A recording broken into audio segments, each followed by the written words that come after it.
Greetings, ladies and gentlemen. This is Gerald Clark on behalf of Seventh Planet Broadcasting. It's July 1st, 2018. And this show is for all you dreamers out there. Okay, I know you're out there. And I'm one too. So I wanted to share with you a show I titled Dreams and Goal Setting.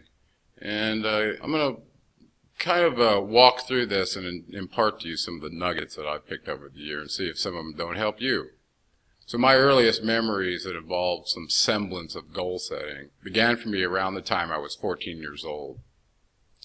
I was drawn to reading motivational type self-help books and noted that having read several, the essence of the lessons inked on paper were lost after a very short order. I felt like ideas were easy to come by from all the reading exposure, but implementing the ideas or lessons read about was much harder. As a matter of fact, if something did not change, then reading became an irritant to me, as I felt like more ideas to tickle the brain, but without some process to own the material, it was easily lost. I had a poster on my bedroom wall that stated, "Happy are those that dream dreams and are willing to do what it takes to make them come true." To be happy in my mind, and according to the poster on my wall, I had to find out what my dreams were and how to make them happen. Lucky for me, my dreams as a youth were filled with treasure-seeking and especially flying. I wanted to be free like a bird, and it was not a passing thought, but rather a recurring dream that turned out to be a series of out-of-body experiences. OOBs, as a matter of fact, they're called, by Robert Monroe, and you can see his book, Journeys Out of the Body. And this lasted for several years. Who didn't want to fly, right? I looked at what it cost to learn and fly, and I just gasped. It looked like unobtainium to me as a kid, and I was pretty much devastated when I saw how much it cost to commercially learn to fly. For me, complex goal setting was not used whatsoever. I was a redneck hillbilly living in Arkansas on a remote farm and not very sophisticated. I stumbled onto a bit of advice that stated, forget about figuring out how you will accomplish the goal before deciding to make it your own. This path leads to analysis paralysis. And for all those out there that you know what I'm talking about, when you try to solve how you're going to do something in your mind before you ever even take the first step, all the details that come into play, for some of you, it's even a Gantt chart, okay? Well, when you get to that level of sophistication and trying to make something come true, it can actually put you into what we call analysis paralysis, where you've just overanalyzed it to the point where if you don't take the very next step and it doesn't lead to where you want to go, then you've lost. So somehow, some way, when I decided I wanted something that coincided with my dreams, then it would happen for me, and the details would take care of themselves just by deciding it so. This model seemed to work for me without making dream boards and etc., which a lot of other people were doing.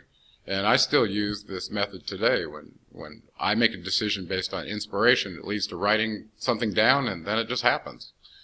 But that doesn't mean I sat and did nothing, but rather took steps when the timing felt right toward the desired goal. For instance, I dreamt of flying as a kid and had no idea how to make it happen. Eventually, the goal was achieved, my dream fulfilled, and then it was off to the next inspired sequence of actions that became the next focus for my waking dream life. For those that are not so lucky and having trouble identifying what you're passionate about, try this hat on. Pay attention to what you're paying attention to. Whatever it is that's interesting to you, it's there for a reason. It's part of your path. Okay? Spelled that way. Explore it and see why it's interesting to you. In that analysis, you will discover your path for the moment, and it might change later. Don't worry about later. Just focus on the now and find your hidden passion veiled in interesting. It's interesting to you because it has the potential to change your path towards your destiny. So explore that, okay? And I highly encourage this. This is not easy to do, okay? And a lot of times interests are hidden in symbology, so you have to really look at it and go, why is that interesting to me? Another useful piece of advice I picked up along the way was to eliminate that which is not you 5 minutes at a time. So, for instance, if I was trying on a virtual hat to see if I'd like a certain job or a task as a young person, if the feeling came to me that I didn't like that, it was eliminated from my perception of what I might be able to become. So for me, having too many conflicting goals as a young person was a real problem, and that can be very distracting and cause dissonance and the inability to decide the right path. What do I do now? So the advice to cut out that which you No does not resonate with you a little bit at a time results in a person that is more in touch with who they are, and in my experience, even at a young age, this works. I was never bored between goals or floundered. One success led to another and another and another. There's an old saying, nothing succeeds like success, which I found to be true. You only need to realize that once you set your mind to a task and accomplish it once, that all other tasks are the same, just different steps which can be accomplished in the same manner. This is the confidence success imparts to the achiever, all the while toughening the persistence and perseverance metal to be able to accomplish even bigger goals and dreams. Expect to have darkness part into your creative path. It's not going to be easy. The last piece of advice I took to heart is priceless in this life.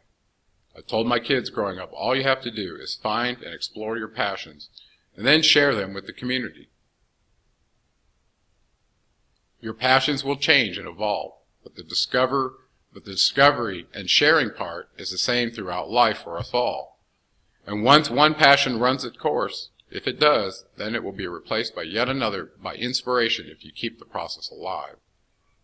Universal consciousness needs agents that can be inspired to create change in the simulator such that humanity eventually evolves to the intended state of consciousness designed for this dimensional density as managed by the 7 cycle masters according to Thoth in the Emerald Tablets.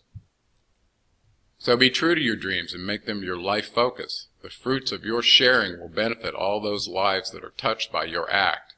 You will achieve it much faster by operating in integrity with yourself. That means not lying to yourself who you are and what you want. When a job offer comes along that leads to money but takes you away from your higher purpose in life, be cautious.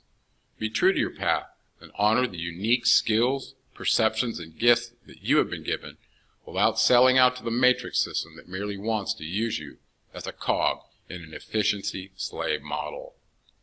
This has been Gerald Clark on behalf of 7 Planet Broadcasting, and I want to encourage you all to chase your dreams, find them, hold on to them, and make them real for you, because that's where your happiness lies. This has been Gerald Clark on behalf of 7 Planet Broadcasting, July 1st, 2018. Be well.